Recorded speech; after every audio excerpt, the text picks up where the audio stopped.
All right, so now for letter C here, what's happening is it's going to be the same process as we just did right here, but it's reversed. And when we just did those ones with the verifying the inverses, remember I told you that when you reverse them, you're not going to end up with the same answer unless you're verifying inverses. And I'll tell you right now, these two guys are not inverses of each other. So this time what's going to happen is I'm going to take F and put it into G. So I'm going to come up here and look at G, and I'm going to do 3 times X, which isn't going to be X anymore. It's going to be this guy right here. And for those of you in class that are getting sick because I keep sliding back and forth, so it stays on the camera here. So we have 3 times, and then instead of X, which you can't see that, we're going to write the F function, which is 2x squared plus 1. And then, so we just wrote that. And now we're going to write the minus 5. Now this one is much easier to simplify because we don't have that power of 2 there. So here for this one, we're just going to distribute the 3 because we can't subtract 5 until we distribute the 3. So we get 6x squared plus 3 and then the minus 5. And when you combine like terms, you get 6x squared minus 2. Now, some of you may look at that and go, well, wait a minute, I can factor out a 2. That's okay. If you want to, you can, but it's not necessary. There's no reason to be factoring out a 2. And so just leaving it as 6x squared minus 2 is fine. Do not set it equal to 0 or anything. Your goal was just to simplify, not to solve or evaluate. All right, and the next one here, this means g of x. So you're literally taking a function and putting it into itself. So we're going to take g of x, and I'm going to write them down here so I don't have to keep sliding back and forth. We're using g of x twice. And so we're taking 3x minus 5 and putting it in to 3x minus 5. So we're going to have this 3 times what's inside of our circle, so 3x minus 5, and then minus 5.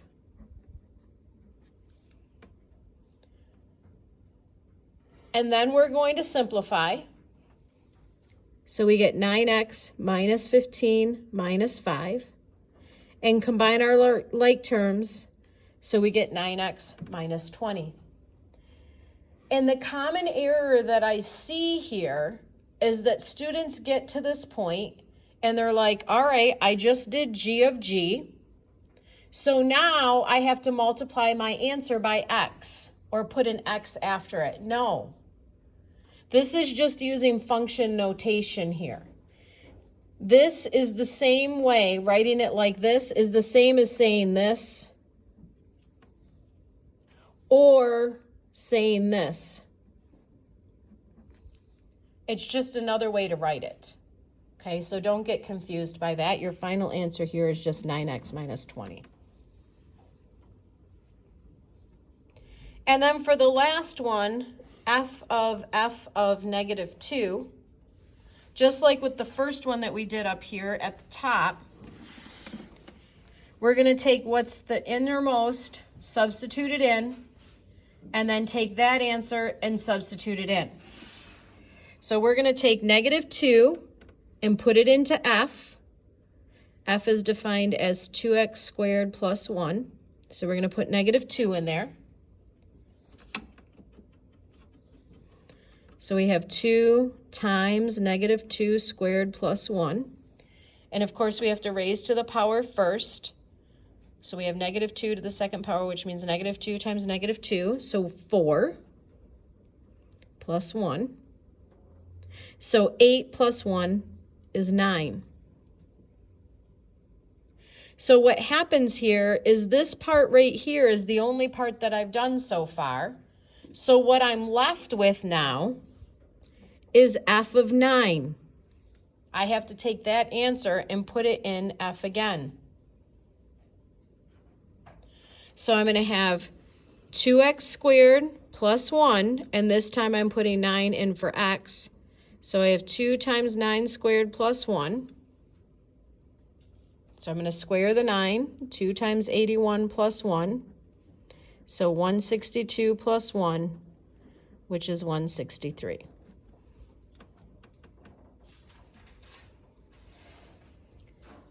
Questions on that one?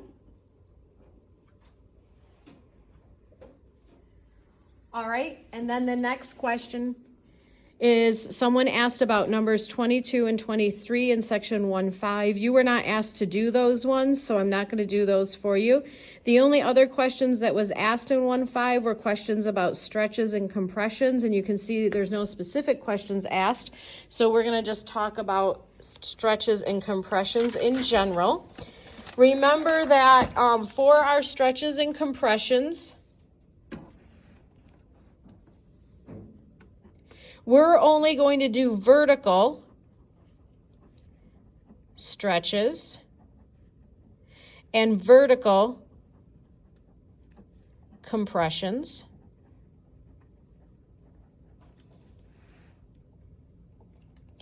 And in each of these cases, where and how the number is located is exactly the same. We're always multiplying outside of the function. So we'll have some number times our function out in front. However, with a stretch, that number that we're multiplying out in front will be greater than 1. And with a compression, that number will be between 0 and 1. So I really think with this one, the easiest way to see it is with the absolute value graph. And so if we just had f of x equals the absolute value of x, that original toolkit function, the graph would look like this. If we were looking at a vertical stretch, then out in front of the function, we would be multiplying by a number that's greater than 1. So if you think of your favorite number that's greater than 1, you would just place that out in front of your function. I chose 3, even though it's an odd number. And what that's causing our function to do is become narrower. How narrow? Well, that's what is subjective about this. I mean, it's really not technically subjective. You can choose points and that kind of stuff, but I don't like you choosing points, so. But it would be narrower than our original function. And if we were talking about a vertical compression, instead of being a 3 out there, it would be a 1/3 or some other fraction less than 1. And then what that does is it actually flattens out our V-shaped graph. Like that. And because these are so subjective, you generally will not see me asking you to do these as far as a graph goes, but more like a description. So looking at this and telling me this is a vertical compression, or just looking at this and telling me that that's a vertical stretch. Questions on that? Oh, someone else, I just realized this, I didn't answer this earlier, looking back over this list. Someone asked about getting a study guide, and no, I do not provide study guides. However, on your list of assignments, your list of practice problems or whatever, at the end of each chapter, I do include like a review set of problems. But of course, I can't find it right now. Oh yes, that would be awesome. Making these people sick. All right, so right here is the chapter 1 review, and you can do those problems. And for those of you out here live and in person, you can see here's where the chapter 1 questions end, and then I give you these review questions.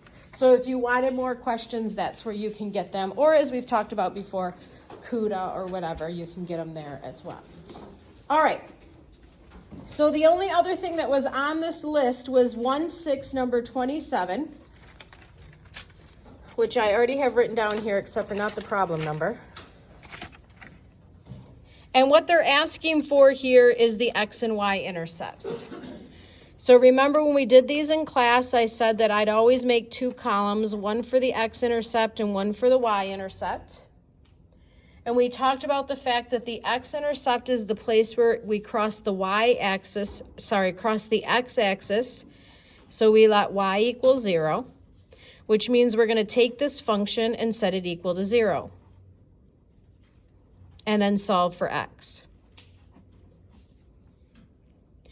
And then the y-intercept is the place where we cross the y-axis. So we're going to go back to our function, and this time let x equal 0.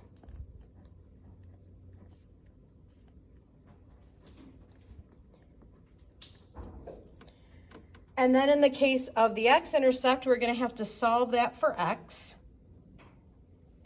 So remember when we solve absolute values, anything that's outside of the value, absolute value has to be moved over first. We have to follow the order of operations. So we'd have to add 1 first.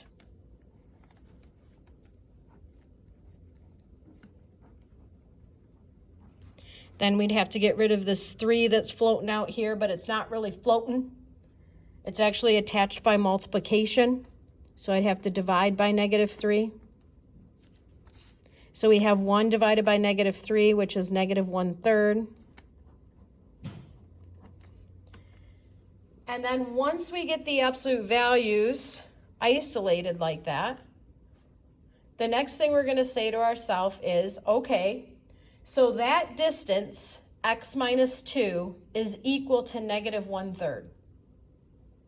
And right away you should go, wait a minute, that distance is equal to negative? A distance can't be negative. And so what that means when we did one of these in class is we said that this was no solution. What this means in terms of this problem is that there's no x-intercept, which is fine. We can have a function that doesn't have any x-intercepts. Because if I was to graph it, it would look something like that.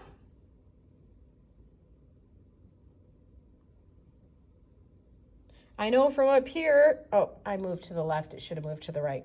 Move to the right 2, down 1, has a vertical stretch, reflection. So it's just never going to cross the x-axis. That's okay. So our answer to this would be no x-intercept, which is perfectly fine. Now over here, for the y-intercept, remember that absolute value is a grouping symbol, so we're going to simplify inside of here first. So we're going to have -3, absolute value of -2, and then the absolute value of -2 is +2, and those absolute value bars were actually serving 2 purposes. They were absolute value, obviously, and they're also meaning multiplying by -3. So when I remove the absolute value bars, because I said to myself, what is the distance between -2 and 0? And I said, oh, it's 2. So I took care of the absolute values, but I haven't multiplied yet. So I still need to show that multiplication, whether that's with a raised dot or parentheses if you prefer. And then you can go ahead and finish it up. Multiply -3 times 2, then subtract, and you get y equals -7. Now, I did this in the notes. None of you questioned me about this, but when you look in the back of the book, they probably write this as an ordered pair, which I did in the notes. Remember that you chose x to be 0 up here. So when we write our ordered pair, our x value is 0. If you were questioning where that ordered pair came from, that's where it comes from. Okay? Questions?